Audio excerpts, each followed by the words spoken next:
My name is Clara. I am 30 years old. I spend my days selling rare diamonds to very rich people. Every day I work in a beautiful shop filled with light and sparkling gems. I wear expensive clothes and talk to millionaires about luxury. When I am at work, I feel like a queen. I feel powerful and successful because I earn a lot of money in commissions. But when the sun goes down, I go home to a life that feels very small. My husband, Julian, is a librarian. He is a very kind man with a gentle voice. He always makes sure I am warm and fed. But Julian only earns a small salary each month. While I spend my morning looking at gold rings, I spend my evening looking at our tiny old apartment. Our kitchen is small and our furniture is very old. I feel like I am trapped in a box. I want more. I want the luxury I see at my job. Every afternoon, Julian comes to pick me up from the jewelry shop, but he does not have a shiny, fast car. He has a very noisy old bicycle with a small motor. It is rusty and makes a loud putt-putt sound. When I hear that loud noise outside my shop window, my heart feels heavy. I feel a sharp sting of embarrassment. I know my friends at work are watching. They drive expensive, quiet cars that look like new toys. I have to climb onto a piece of old metal. I often whisper to myself, why can't he be more successful? I look at my rich clients who have everything. Then I look at my husband. Julian always has a big smile when he sees me. He asks, "How was your day, my dear Clara?" But I never smile back at him. I only feel a cold anger inside my heart. My anger starts with the sound of that old motor. It is a loud reminder that we are not rich. One evening, a very wealthy woman looked at Julian's bicycle and laughed a little bit. My face turned very red. I felt so small and ashamed. As we rode away, I looked at the street and thought, I am a successful woman. I deserve a better life than this. I deserve to be surrounded by beauty, not rust and old things. One morning I sat at the small kitchen table and looked at Julian. I felt a deep hunger for a better life. I said, "Julian, my clients wear watches that cost more than our house. I look poor when I sit on the back of that old motor bicycle." Julian looked at our bank book and sighed softly. "Clara, we don't have much extra money right now," he said gently. "Our budget is very tight."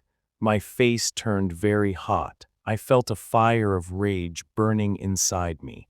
I shouted, "You are just a simple librarian. Don't you have any big dreams? I work so hard every day, but you stay at the same level." Julian looked down at his coffee cup. He said nothing, but I saw a deep sadness in his eyes. He was not angry, he was hurt. The next morning, Julian was very quiet and very gentle. Before he left for the library, he touched my hand. "Clara, I will find a way to make our life better. I promise you," he said. I looked at him for a moment and I wanted to believe him. I thought maybe he would get a promotion at the library. Maybe he would finally get more money. I whispered to myself, maybe things will change. I felt a tiny spark of hope in my chest, but that afternoon my feelings changed again. A very rich man named Mr. Sterling came into the jewelry shop. He drove a beautiful silver sports car. He walked in and gave me a large box of expensive chocolates. "A beautiful woman like you deserves to live in a palace," he said with a charming smile. I felt a sharp sting of jealousy for my own life. I thought about my small apartment and my old clothes. I felt very bad about my life. That night, Julian came home very late. His blue shirt was old and covered in dark grease and dirt. He looked very weak and his legs were shaking. I looked at him and felt disgusted. "Where were you?" I asked. "I was at the library," he replied in a very quiet voice. I looked at the dinner I had cooked on the stove. I was so angry that I grabbed the plate. I threw all the food into the trash can. "You look like a beggar," I screamed at him. "Look at Mr. Sterling. He has success. You have nothing but an old, rusty bike." Julian did not fight back. He stayed very quiet. He looked at the trash and then he looked at his tired hands. I saw his fingers trembling. He didn't even eat. He slowly pushed his old bike out of the garage. "I have more books to organize at the library," he said. The noisy engine started and he drove away into the dark, cold night. I sat on the sofa and took a deep breath. I was too busy looking at luxury magazines to worry about where Julian went. I saw pictures of giant mansions and expensive gold necklaces. I was dreaming of a golden life. I did not know where he was really going. I did not know that Julian was fighting a battle I could not see. One Tuesday night, a terrible storm hit the city. The rain was very heavy and the wind was blowing hard. I was inside Mr. Sterling's luxury car. It was warm and smelled like expensive leather. He was driving me to a late meeting to sign a contract for a very large diamond. I felt successful and rich. We turned onto a dark, flooded street. The water was very deep and many cars had stopped. Suddenly, I saw a figure in the distance. A man in a thin, wet raincoat was struggling with an old motor bicycle. He looked very small and weak against the giant storm. The man was trying to push the heavy bike through the deep, cold water. As we drove closer, the bright headlights of the car hit his face. My heart stopped.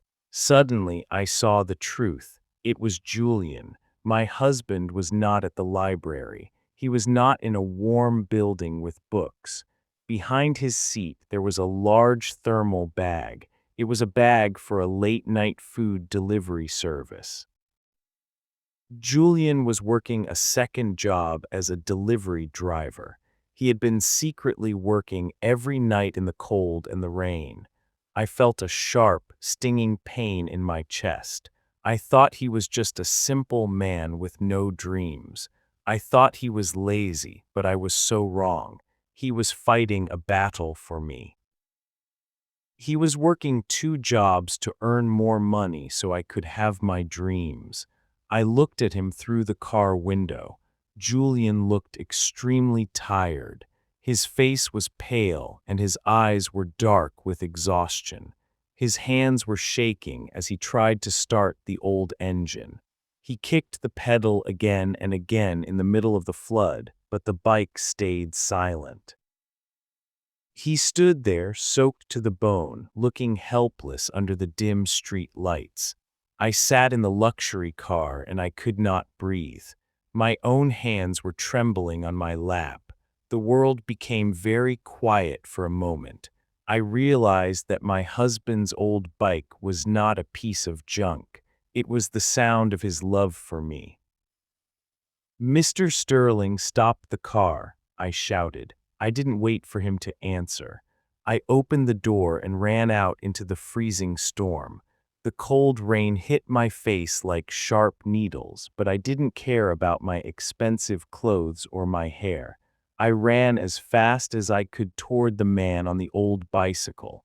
I finally reached Julian. He was shivering uncontrollably. His hands were shaking so hard that he could not even hold the handlebars. His face was pale, and his lips were blue from the biting cold. He was completely soaked to the bone.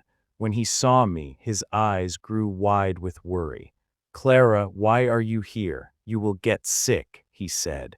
His voice was weak and trembling. He tried to hide the large delivery bag behind him. Please don't be angry, Clara. I am almost finished with my last delivery. I am working very hard. I am saving every dollar I earn. He looked at me with so much love and guilt. Don't worry, my love. Very soon I will have enough money to buy that luxury car you want. I want you to be proud of me. I felt a huge wave of pain in my heart. I had called him a simple librarian. I had called him a loser. I had thrown his dinner into the trash because I was greedy. But here he was in a dangerous storm, risking his life for my vanity. Tears ran down my face and mixed with the rain. I grabbed his wet jacket and hugged him as hard as I could. I whispered to myself, I am so sorry. I am so sorry. I didn't care about the mud. I didn't care about the smell of the old motor. Suddenly, Julian's wallet fell out of his pocket and into a puddle. I picked it up. What I saw next changed my heart forever. Inside the wallet, there were dozens of small paper receipts. They were records of every dollar he earned from his secret job. On the back of one receipt, he had written a small note, "For Clara's happiness." I took a deep sigh and held the wet wallet against my chest. My hands were shaking. I realized that I was looking for a palace, but I was already living with a king. Julian looked at me and smiled weakly. I knew then that gold was nothing compared to the heart of my husband. We went home in silence. The rainy night felt very long and heavy with regret. In our small bedroom, I helped Julian take off his wet clothes. He was shivering so much that he could not even speak. I put a thick, warm blanket over him, but his body was still shaking. I sat next to him and took his hand. His forehead was burning with a very high fever. Julian looked extremely tired. His eyes were tightly shut, and he did not move. I listened to his breathing. It was heavy and loud. I knew he was exhausted because he worked 2 jobs just for me. He never complained once. He only wanted to make me happy. I felt a heavy weight of guilt in my heart. I whispered to myself, what have I done? I looked around our apartment. It was small and old, but it was filled with Julian's love. I realized something very painful. In my shop, I sold luxury jewelry to rich people. Every day I was helping strangers find a beautiful gift, but in my own life I was destroying my home. I was so busy looking at expensive diamonds that I didn't see the king living with me. I realized that money can buy a house, but it cannot buy a heart like his. I held his hand all night and promised to be a better wife. The next morning, the sun was shining through the window. Julian slowly opened his eyes. He still looked pale, but his fever was gone. I was sitting by his bed, holding his hand tightly. My eyes were red from crying. Julian, I said, I am so sorry. I was blinded by greed. I didn't see how much you love me. Julian smiled weakly and touched my hair. It's okay, Clara, he whispered, but I had a plan. I didn't want Julian to work 2 jobs ever again. I used my commission money and I sold all my luxury handbags. I bought a gift for Julian. It was a new motor bicycle. It was modern, shiny, and very safe. From now on, you will rest after work, I told him. You are a teacher of books. You should not work in the rain for my vanity. 3 months have passed now. Life is quiet and happy. I still work with jewelry, but I am no longer jealous of my clients. Every afternoon, I wait by the window. When I hear the sound of his new bike, I feel a wave of peace. I used to hate that sound, but now it is a beautiful melody. I know he is coming to take me home, and that makes me the richest woman in the world. A mansion is just a building, but his love is my true home.